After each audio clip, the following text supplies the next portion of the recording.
Hey YouTube, my name is Natalie. I'm a criminal defense attorney and welcome to this one take video. So I'm doing this in a one take because I am very busy today. I'm not going to have time to edit anything, but I did want to get this video up while the issue was still timely.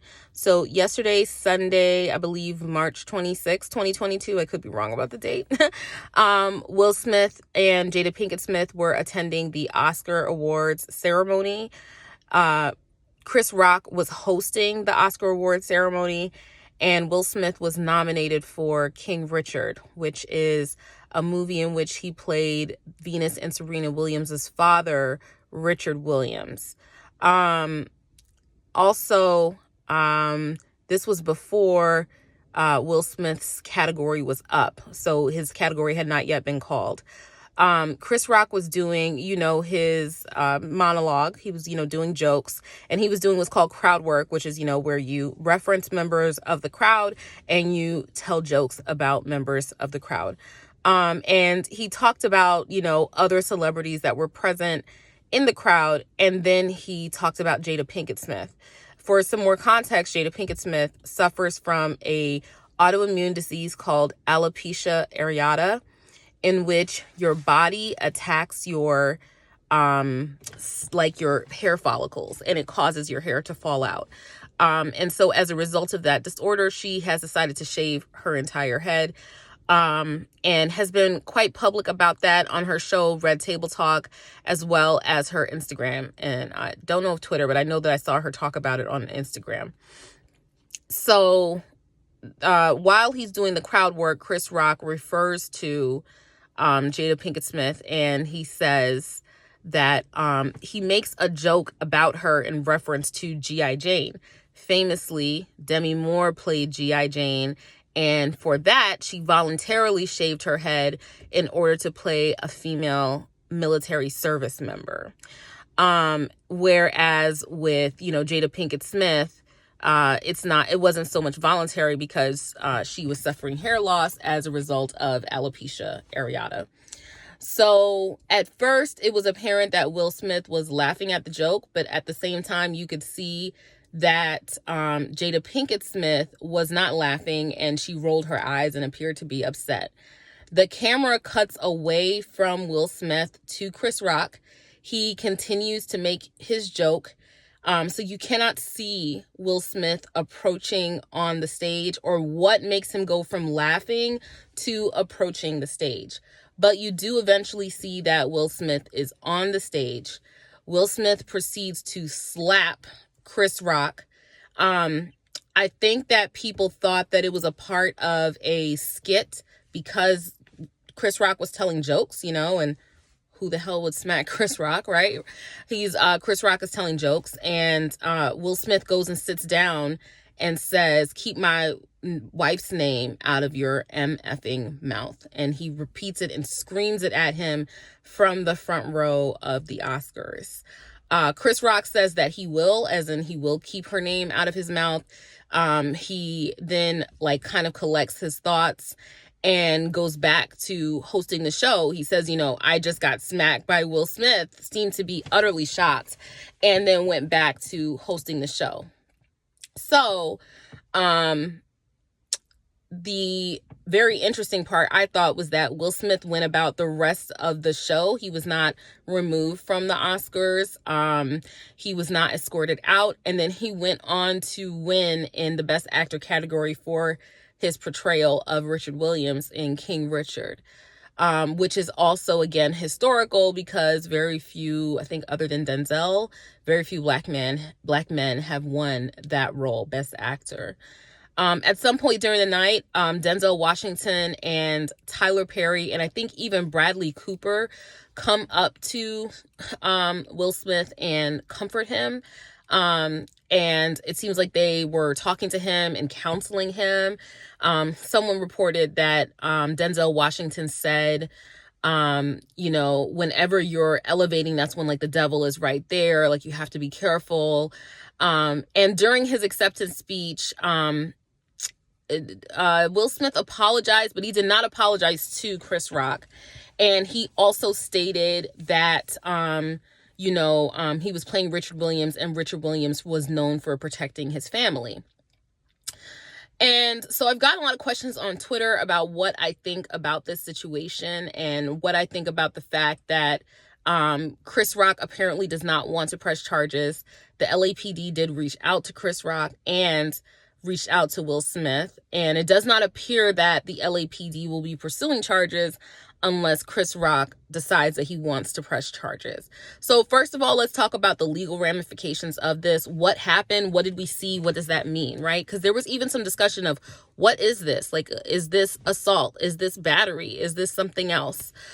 So what this is technically what's called, assault. In some states, they would call this battery, because some states still have that distinction. But in the state of California where this took place, this would be assault. Physical contact with another person against their will. It was clear after the first few minutes and the reactions that this was not something that Chris Rock consented to. And so it was physical contact with Chris Rock against his will. Some states have different degrees of assault. So for some states, they would call something like that offensive touching, right? Or offensive contact, because there was no serious physical injury as a result of it. But you still have a legal right to not have people put their hands on you if you have not done anything physically to provoke them. Another question that I get asked is, does this fall under the fighting words doctrine? And, it does not fall under the fighting words doctrine. The fighting word doctrine is quite misunderstood. And, sometimes you can think about fighting words in terms of you are initiating a physical altercation, and you are threatening someone, and a person feels like they have to defend themselves against your threat, and it seems like imminent actions from you, then they can probably use physical force depending on what the circumstances are.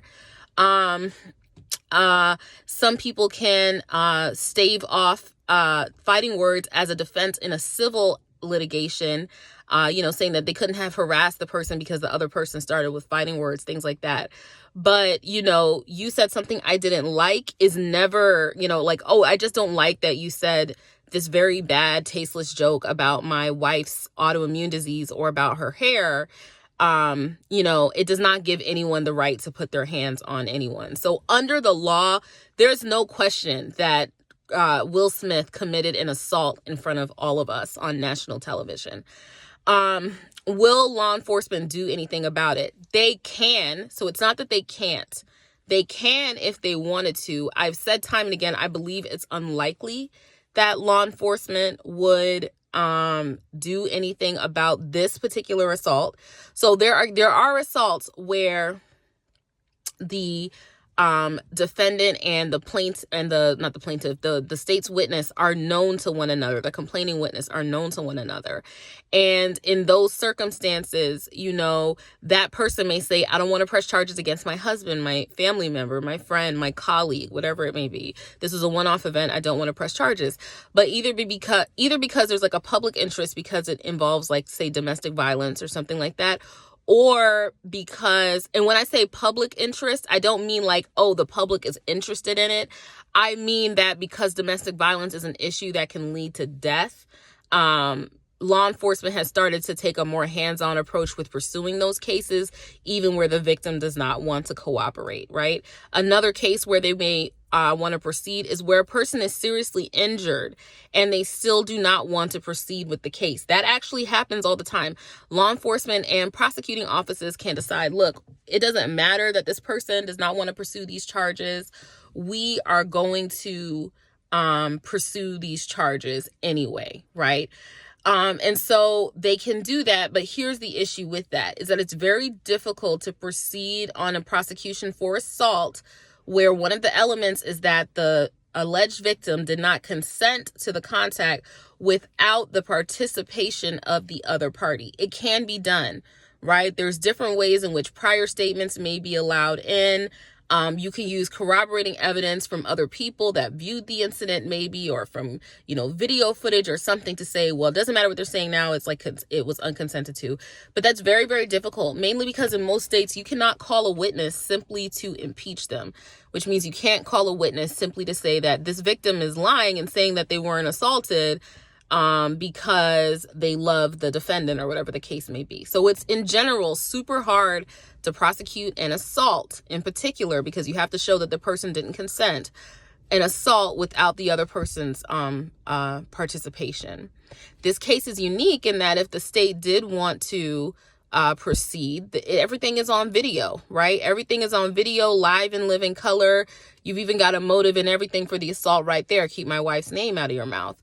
But again, without a cooperating Chris Rock, it's not going to be very easy to prove that the contact was unconsented to. He could turn around and say, oh, it was just a skit, or I don't care, and it's not a big deal, or something like that. And that could maybe cause jury nullification.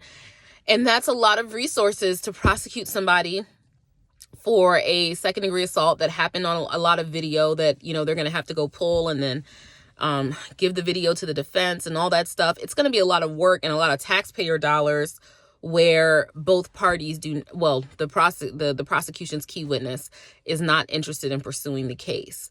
So that's one of the reasons that I find it very unlikely that this would go to a criminal case.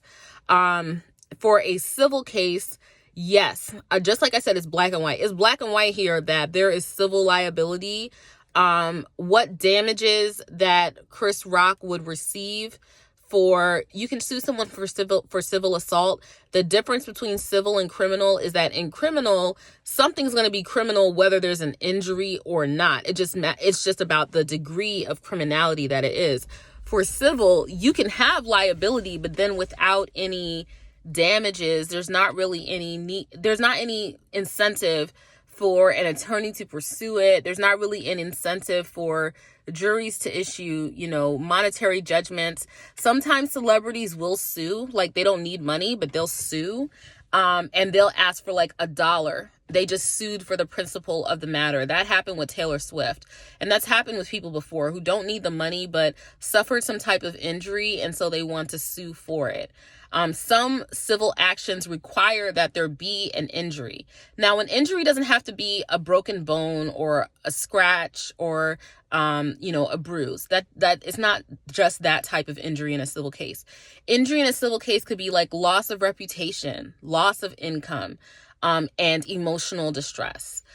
Here, you would not win a claim for intentional infliction of emotional distress, because the emotional distress has to be extreme.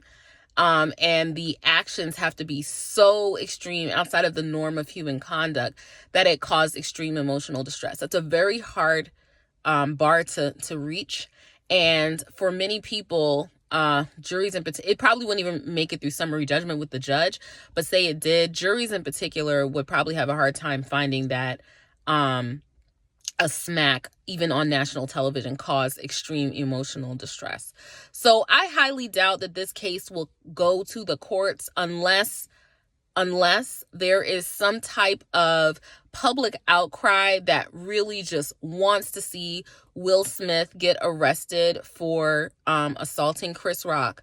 Then more than likely law enforcement will proceed if there is like a extreme public outcry for it, especially from, people that live in California or Los Angeles in particular. But I doubt it. I just really do think that would be expensive resources that they probably would not be likely to pursue. And even so, Will Smith has no criminal record, so almost nothing would happen to him, and they would have spent all that money on a prosecution. So aside from the legal ramifications of this, because again, some people have been talking about like, oh, he did nothing wrong. That's not true. He did do something wrong. Will Smith was wrong for smacking Chris Rock. There's no question about that, criminally, civilly. However, I do want to say something briefly about kind of like the public discourse around this entire thing. First of all, physical violence to protect your loved ones where your loved ones are not in physical danger is not warranted. It is not justified. However, nothing that Will Smith did to Chris Rock was justified. Like, it was not justified for Will Smith to put his hands on Chris Rock. But there has been, especially with Black people, Black women in particular, and alopecia areata, there has been some very interesting discourse around Black women when they have lost their hair. And it used to be just okay to call us like bald-headed scallywags and stuff like that. Women started to raise awareness about it being a actual condition that Black women do suffer from. And there was still, attacks on Black women. I think about women. I think about, is it Ayanna Pressley? I'm not sure, probably not, but I'm blanking on her name right now. There is a member of Congress she's in the House of Representatives, who lost her hair after she was elected and revealed that she was also suffering from alopecia. And I think she has alopecia areata totalis, which means that it has taken all the hair, like her eyebrows, her eyelashes, the hair on her head, everything is gone. And she received merciless taunts and criticism online from online trolls because, she lost her hair.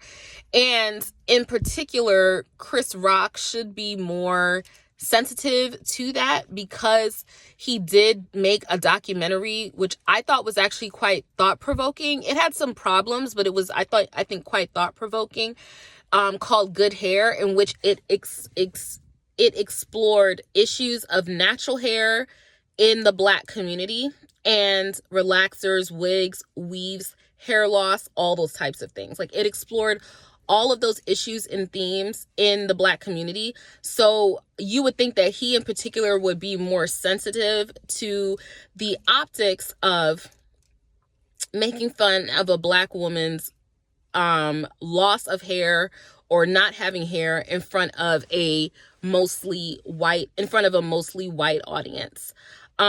So there is that like maybe social issue or cultural issue that underlines that if you're not Black or you're not aware of the situation, maybe you would not have been aware of. And so that's just some extra context for you.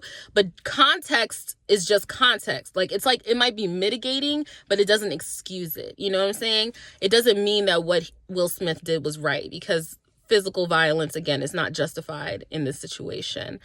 And the other thing I did want to point out is that there does appear to be some level of history here between Chris Rock and the Smith family, the Pinkett Smith family. Back in 2016, I think Will Smith had been snubbed again for the Oscars, and he was upset about it. And he's had some roles that have been Oscar worthy that he has been snubbed for, like I think Ali, for example. And he was snubbed and he was upset about it. And so him and Jada Pinkett Smith started a hashtag called #OscarsSoWhite. That same year in 2016, Chris Rock was hosting the Oscars, and he did in his monologue say, Jada Pinkett Smith, so he was in particular talking about Jada, not Will, like, who cares about her boycotting the Oscars, because her boycotting the Oscars is like me boycotting Rihanna's panties. I wasn't invited. Okay. So there might have been some bad blood. So he's basically indicating she's a nobody. And so no one's even inviting you to the Oscars. I guess maybe only Will is invited or something he was trying to say. So who cares? Who cares if you boycott the Oscars because of a lack of representation? And some Black people did see that as a lack of solidarity. As far as again, that's some context where there may have been some bad feelings ahead of time, where in a very similar circumstance, Chris Rock in particular picked out Jada Pinkett Smith to talk about negatively in his monologue. And then again in 2022, did the same thing. In defense of Chris Rock, and again, I don't really think he needs defending because he's not the one who put his hands on anyone, but in defense of Chris Rock, because he has received criticism, for his monologue, I don't know if it's 100% clear that Chris was aware that Jada Pinkett Smith has alopecia areata. He could have thought that her shaving off all of her hair was just a fashion choice, or just, she just decided to go bald because she wanted to. Some women do that, and it's a completely valid choice. It's got to be Ayanna Pressley I was talking about. It's going to bother me. I think that's who it was, Ayanna Pressley. But anyway, she could have chosen to shave her head, right? And so, if that's the case, and you're maybe making a joke in bad taste in the context of, how sensitive Black women are about their hair, given the issues that we've had to deal with in society of being forced to conform our hair to certain standards just to receive employment. Like, think of the Crown Act, or to go to school. Like, we've literally had our hair discriminated against, and it was legal up until very recently. Maybe it was just insensitive, but not cruel.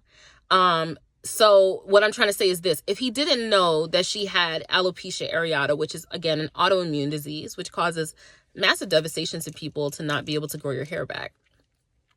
If he didn't know about that, then I don't think he was being intentionally cruel. I think if he did know about that, which again, I really don't think he did, but I think if he did know about that, then maybe he should reconsider that it is cruel to mock someone for something that they literally have no control over, which is a disease that just takes your hair. Like, you just have no control over that. But anyway, I would love to know what you guys think. Please don't tell me that I'm crazy for not sanctioning Will Smith. I just don't want to hear it.